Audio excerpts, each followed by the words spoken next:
Property finance and tax की update छूट ना जाए इसलिए फटाक से सब्सक्राइब कर दीजिए और बेल आइकन दबा दीजिए ताकि नोटिफिकेशन आती रहे।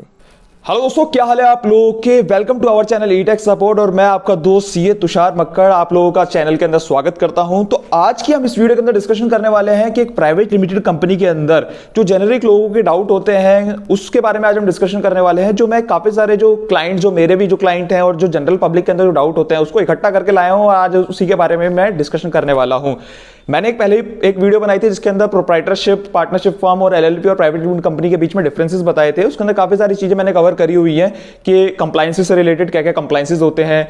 ऑनरशिप डिटेल्स के अंदर मैंने डिस्कशन करा हुआ है। बेसिक सारी डिटेल जो एक डिफरेंसेस होते हैं उसके अंदर मैंने कवर करा हुआ है। कौन सा आपके लिए बेनिफिशियल होगा वहां तक मैंने बताया हुआ है कि किस प्रोस्पेक्टिव के अंदर आपको किस तरीके की एंटिटी चूज करनी चाहिए, आपको पार्टनरशिप कब चूज करनी चाहिए, प्रोप्राइटरशिप कब चूज करनी चाहिए, प्राइवेट लिमिटेड कंपनी और एलएलपी। तो अगर आपको वीडियो देखनी है तो आप आई बटन पर क्लिक करके देख सकते हैं। लेकिन आज की ये वीडियो एक प्राइवेट लिमिटेड कंपनी के लिए होने वाली है कि प्राइवेट लिमिटेड कंपनी जब आप इनकॉर्पोरेट करते हैं तो काफी सारे लोगों के बीच में काफी सारे डाउट्स होते हैं, तो उसी को लेकर आज हम डिस्कशन करने वाले हैं। तो सबसे पहले तो हम समझ लेते हैं कि प्राइवेट लिमिटेड कंपनी होती क्या है, उसके बारे में थोड़ी सी बेसिक इंफॉर्मेशन ले लेते हैं। वैसे तो मैं ऑलरेडी सारी चीजें डिस्कस कर चुका हूं जब आप अगर मेरी डिफरेंसेस वाली वीडियो देखेंगे तो, लेकिन फिर भी थोड़ा सा एक आइडिया ले लेते हैं बेसिकली होती किस तरीके से है प्राइवेट कंपनी।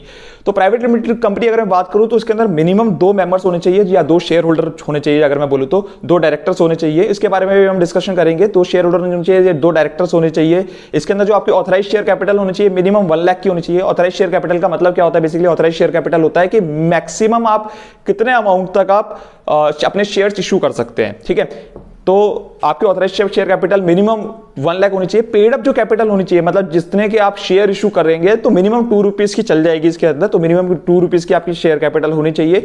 बेसिकली लोग किस लिए प्राइवेट लिमिटेड कंपनी बनाते हैं? ताकि उनको, अगर मैं देखूं तो लिमिटेड लायबिलिटी रहे उनकी, क्योंकि देखो यार नाम भी आ रहा है प्राइवेट लिमिटेड, तो जो लायबिलिटीज होती है वो लिमिटेड होती है। कहने का मतलब ये है, मान लीजिए आपने बैंक से कोई लोन लिया 10 करोड़ रुपए का और आपकी जो शेयर कैपिटल है वो आपने जो इन्वेस्ट करा हुआ है उसके अंदर 10 लाख रुपए इन्वेस्ट करा हुआ है, एग्जांपल ले रहा हूं मैं।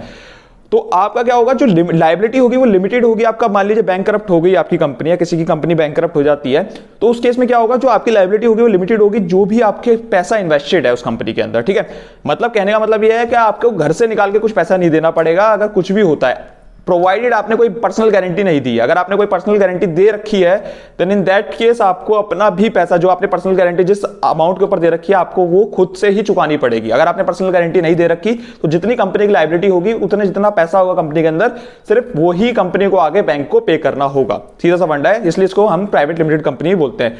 परपेचुअल सक्सेशन होता है, जैसे कि अगर मान लीजिए कोई भी जो कंपनी के जो शेयर होल्डर है अगर उनकी डेथ हो जाती है तो जो भी उनके लीगल हायर्स होंगे वो उस कंपनी के अंदर शेयर होल्डर बन जाएंगे। तो कभी भी मरती नहीं है कंपनी। कंपनी का क्या होता है, परपेचुअल सक्सेशन होता है।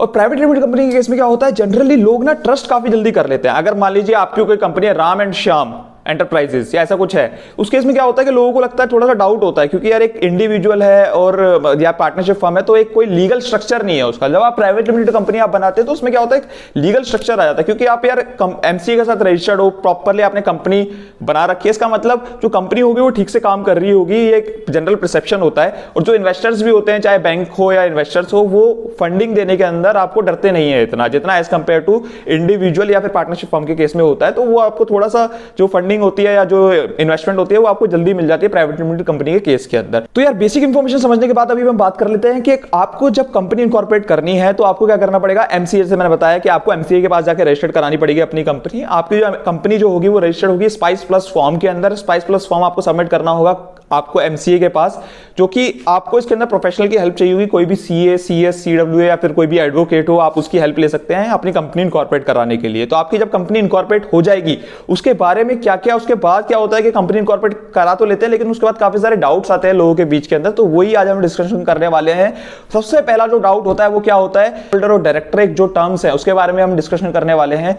शेयर होल्डर डायरेक्टर से अलग होते हैं। ठीक है, डायरेक्टर्स कौन होते हैं? डायरेक्टर जो नाम से पता चल रहा है जो कंपनी को डायरेक्ट कर रहे हैं, कंपनी को जो चला रहे हैं, जो कंपनी के बोर्ड ऑफ डायरेक्टर, आपने सुना होगा बोर्ड ऑफ डायरेक्टर्स की मीटिंग हो रही है, आपने ऐसा कुछ न्यूज के अंदर या फिर कोई कहीं पर भी सुना हो टीवी चैनल्स के अंदर, तो क्या होता है बोर्ड ऑफ डायरेक्टर्स की मीटिंग हो रही है तो 2 आर डायरेक्टर्स ओनली। तो डायरेक्टर कौन होते हैं, जो कंपनी को चला रहे हैं। डायरेक्टर और शेयर होल्डर डिफरेंट हो सकते हैं और सेम भी हो सकते हैं। मतलब अगर वो प्राइवेट, जैसे जनरली क्या होता है कि जो प्राइवेट न्यूली कंपनी होती है उसके अंदर क्या होता है, जो शेयर शेयर होल्डर होते हैं वही डायरेक्टर्स होते हैं, ठीक है। तो जो शेयर होल्डर है, जो मालिक है, वही कंपनी को डायरेक्ट कर रहे हैं, इसलिए शेयर होल्डर और डायरेक्टर सेम होते हैं। लेकिन किसी कंपनी में क्या हो सकता है, जो डायरेक्टर और शेयर होल्डर्स अलग अलग भी हो सकते हैं, ठीक है। तो उसी तरीके से आपको ये देखना होगा कि आपके जो डायरेक्टर्स जो होते हैं, जो आपकी कंपनी को डायरेक्ट कर रहे हैं, शेयर होल्डर वो होते हैं जो कंपनी के मालिक हैं, ठीक है। जो कंपनी के मालिक है वो शेयर होल्डर होते हैं। सबसे पहला जो डाउट आता है वो यही आता है। उसके बाद जो सेकंड नंबर पर डाउट आता है डिन। आपको क्या होगा, जब भी आप कंपनी के लिए अप्लाई करेंगे तो आपको एक डायरेक्टर आइडेंटिफिकेशन नंबर मिलता है। डायरेक्टर आइडेंटिफिकेशन नंबर क्या होता है, एक तरीके की आपकी डायरेक्टर आइडेंटिटी है। मतलब आपको मिलने के बाद क्या होगा कि आप जितनी भी कंपनियों में डायरेक्टर बनेंगे, आपको वही डायरेक्टर आइडेंटिफिकेशन नंबर यूज करना है। डायरेक्टर आइडेंटिफिकेशन नंबर क्या होता है कि आप एक डायरेक्टर जो है उसकी आइडेंटिटी बनती रहती है, ठीक है। तो बेसिकली अगर मान लीजिए आपने किसी कंपनी में डिफॉल्ट करा या कुछ भी करा, तो उसका इंप्लीकेशन सभी जगहों पे आएगा, ठीक है। तो जो एक आइडेंटिटी बन गई, एक नंबर बन गया, जिससे आपका जैसे आधार कार्ड नंबर होता है, पैन कार्ड नंबर होता है, उसी तरीके से एक डायरेक्टर आइडेंटिफिकेशन नंबर होता है, ठीक है। तो डिन का ये होता है। उसके बाद जो लोगों का डाउट आता है डीएससी को लेकर। डीएससी क्या होता है, डिजिटल सिग्नेचर सर्टिफिकेट। तो क्या होता है कि आप जब भी कंपनी बनाएंगे तो आपका एक पाला पड़ेगा डीएससी नाम की एक चीज से। तो डीएससी क्या होता है, एक तरीके का टोकन होता है। तो जब भी आप कहीं पर भी स्पाइस या कोई भी एमसी का काम करेंगे, कोई भी स्पाइस प्लस फॉर्म भर रहे हैं कंपनी रजिस्ट्रेशन के लिए, तो आपका क्या होता है कि डिजिटल सिग्नेचर लगते हैं। डिजिटल जो सिग्नेचर होते हैं, इसमें फिजिकल सिग्नेचर काम नहीं करते, डिजिटल सिग्नेचर होते हैं। तो डिजिटली वो साइन होते हैं। काफी सारे इसके प्रोवाइडर है, जैसे ई मुद्रा हो गया, तो उस तरीके के काफी सारे प्रोवाइडर है जो कि आपको डीएससी की सर्विसेज देते हैं। एक तरीके का ये मान लीजिए सिग्नेचर ही है, लेकिन ये डिजिटल फॉर्म के अंदर है। नेक्स्ट जिस पॉइंट के बारे में मैं डिस्कशन करने वाला हूं यार, काफी सारे लोगों का डाउट आता है, और ये क्या है, बहुत ही इंपॉर्टेंट डाउट है मेरे हिसाब से। क्योंकि यार क्या होता है कि काफी सारे लोगों ने पूछा है कि सर जो मैं कंपनी का पैसा है, क्या मैं पर्सनल एक्सपेंडिचर के लिए यूज कर सकता हूं, या फिर कई लोग क्या होता है कर देते हैं, उसके बाद जब वो स्टेटमेंट लेकर आते हैं अपनी, तो मैं पूछता हूं कि यार ये पैसा कहां गया, तो वो बताते हैं कि मैंने अपने पर्सनल एक्सपेंडिचर के लिए यूज कर लिया। तो सबसे पहली चीज आपको ये याद रखनी होगी, आप अलग हैं और आपकी जो कंपनी है वो अलग है, ठीक है। आपको दोनों को मिक्स नहीं करना। आपकी कंपनी, आपको ये समझना है कि यार एक जब आप कंपनी इनकॉर्पोरेट करते हैं तो एक नया इंसान आपके घर में आ गया और एक नया इंसान पैदा हो गया, तो आप उसका खर्चा, आप उसका जो पैसा है, आप अपने पर्सनल एक्सपेंडिचर के लिए यूज नहीं कर सकते, ठीक है। अब जब भी आप उस पर देखिए, आप देखिए क्या होगा कि आप उस कंपनी के लिए यूज काम कर रहे हैं एज अ डायरेक्टर। अगर आप एज अ डायरेक्टर जब भी आप काम कर रहे हैं तो आप उस कंपनी से सैलरी भी ले सकते हैं, आप खर्चा कर सकते हैं, लेकिन आपको क्या करना पड़ेगा, पहले अपने सेविंग अकाउंट के अंदर लेना पड़ेगा, अपने पास पैसा लेना पड़ेगा एज अ डायरेक्टर, क्योंकि आप उस कंपनी के अंदर काम कर रहे हैं। तो एज अ डायरेक्टर आप पहले सैलरी लीजिए, फिर आप उसके बाद अपना खर्चा कर सकते हैं पर्सनल जो भी आपको करना है। या जब आप शेयर होल्डर है, तो शेयर होल्डर है तो एज अ शेयर होल्डर आप मतलब एज अ डायरेक्टर आपने सैलरी ले ली, उसके बाद जितना भी प्रॉफिट बचा, प्रॉफिट बचने के बाद क्या होता है कि जो भी है तो आप उसके अंदर कंपनी के अंदर उसको यूटिलाइज कर सकते हैं। जो भी प्रॉफिट बचा, मान लीजिए आपकी सेल हुई 10 लाख की, ठीक है, 5 लाख का खर्चा हुआ और 2 लाख की सैलरी हुई, ठीक है, तो टोटल 7 लाख का मेरा खर्चा हो गया। 2 लाख की आपकी सैलरी डायरेक्टर की हो गई, एग्जांपल ले रहा हूं, सिर्फ डायरेक्टर काम कर रहे हैं अभी कंपनी के अंदर। 2 लाख की सैलरी हो गई डायरेक्टर की, 5 लाख का खर्चा हो गया, 10 लाख का रेवेन्यू था, 3 लाख का प्रॉफिट बच गया।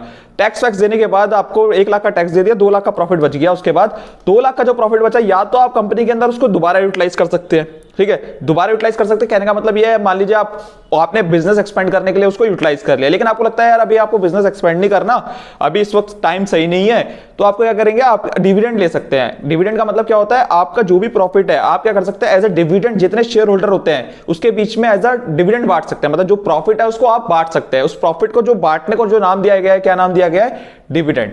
जितनी भी आपको चीजें करनी है सारी कंप्लायंसेस के हिसाब से करनी है। आपको समझना होगा यार आपकी कंपनी आपसे अलग है, क्योंकि कंपनी के अंदर काफी सारे कंप्लायंसेस होते हैं, ठीक है। आप इसको अपने हिसाब से नहीं चला सकते। आपको कंप्लायंसेस जो कंपनीज एक्ट 2013 जो है वो इसको रेगुलेट करती है, आपको उस हिसाब से देखकर आपको अपने कंप्लायंसेस फुलफिल करने होंगे। आप अपने हिसाब से नहीं कर सकते। अगेन मैं आपसे कह रहा हूं, इसके अंदर आपको सारी चीजें देखनी पड़ेगी, उसके बाद ही आप कंप्लायंसेस करेंगे। अदरवाइज अगर इसके अंदर कोई भी नॉन कंप्लायंस हुआ तो काफी हैफ्टी पेनल्टी होती है, काफी बड़ी बड़ी पेनल्टीज होती हैं, तो वो सारी चीजें आपको याद रखनी पड़ेगी। अगेन आपको जो भी है, आपका जो कॉर्पोरेट का जो खर्चा होगा या फिर जो आपका पर्सनल खर्चा है वो आपको अलग रखना है।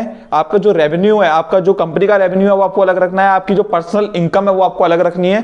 आपकी जितनी भी चीजें हैं आपको कंपनी की, आपको मैं स्ट्रेस इसलिए डाल रहा हूं क्योंकि काफी लोगों की ये गलती होती है। काफी लोग क्या करते हैं, कंपनी और अपने आप को आपस में सेम ही समझ लेते हैं। आपको सेम नहीं समझना, आप अलग है, कंपनी अलग है, ठीक है। जैसे आपको पता ही है कि कंपनी का पैन कार्ड अलग होता है, पैन कार्ड अलग होता है, इसका मतलब इसको आइडेंटिटी अलग बन गई यार, ठीक है। तो आपको उसको अपने आप से अलग रखना है, ठीक है।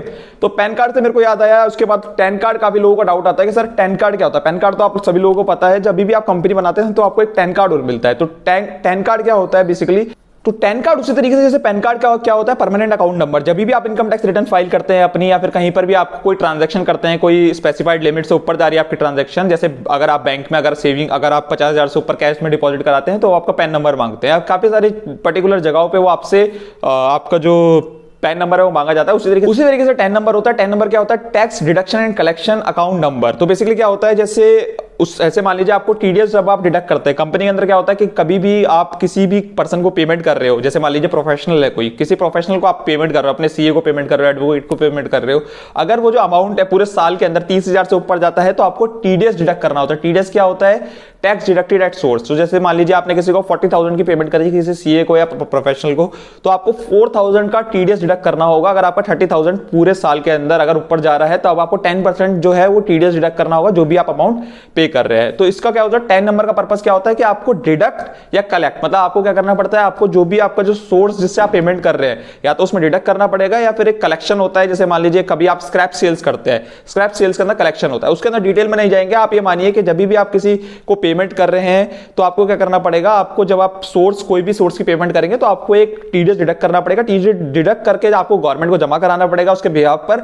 जब आप डिडक्ट करके जमा कराएंगे और जब आप रिटर्न फाइल करेंगे, उसकी टीडीएस रिटर्न फाइल करेंगे, तो आपकी 10 नंबर के थ्रू वो सारा काम होगा। जितना भी ये सारा काम होगा 10 नंबर के थ्रू ही होगा। नेक्स्ट जो चीज मैं डिस्कशन करने वाला हूं वो बात करने वाला हूं मैं कंप्लायंसेस के बारे में। देखिए यार, कभी भी आप कंपनी जब आप इनकॉर्पोरेट कर लेते हैं ना, तो ऐसा नहीं है आपने इनकॉर्पोरेट कर ली और दैट्स इट। आपको कंप्लायंसेस ईयरली बेसिस पे फुलफिल करने पड़ते हैं। जैसे कि आपका केवाईसी करना पड़ता है आपको डायरेक्टर्स का, ठीक है, आपको ऑडिट कराना पड़ता है जो कि कंपलसरी है, आपको 4 बोर्ड मीटिंग करानी पड़ती है, आपको MGT 7 होता है, एक AOC 4 होता है जो कि एनुअली जाता है मेरा, ये सारी चीजें आपको फाइल करनी पड़ती है। और काफी सारे कंप्लायंसेस होते हैं जो आपको अकॉर्डिंग टू सिचुएशन करने पड़ेंगे। जैसे मान लीजिए आप कभी भी आपने जब कंपनी इनकॉर्पोरेट करी, आपने ऑथराइज शेयर कैपिटल रखी 5 लाख और आपने फिर उसके बाद उसको बढ़ाया, तो उसमें क्या होगा, जब आपने 5 लाख से आपने बढ़ाया, मान लीजिए 10 लाख ऑथराइज शेयर कैपिटल कर दी, तो आपको क्या करना पड़ेगा, आपको अपना जो डॉक्यूमेंट जो है वो आपको आरओसी, जो हमारा जो एमसी है, आरओसी है, रजिस्ट्रार ऑफ कंपनीज, उसको आपको इन्फॉर्म करना पड़ेगा। ठीक है, ये सारी चीजों के बारे में आपको एमसीए को इन्फॉर्म करना पड़ेगा।